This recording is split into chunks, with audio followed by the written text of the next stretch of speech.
Хочу вам рассказать, если вы попали рыбачить на Амазонку, как в тропическом климате развести костер. Шароебиться по джунглям, собирать дрова – это не самая лучшая идея, так как вас может захуярить любое живое существо.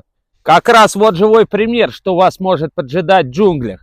Это паук-птицеяд. Он как раз на меня накинулся со спины, но я вовремя его уделал. Притащил к себе в бунгало и сделал из него чучело. Что нам нужно, чтобы развести костер в столь влажном климате? Вспомним уроки химии. Для этого нам потребуется марганцовка, глицерин и хотя бы клочочек сухой бумаги. Насыпаем марганцовку на бумагу и в серединку наливаем глицерин. То есть мы с вами добыли костер буквально зимой, где все дрова сырые. То же самое будет и на Амазонке.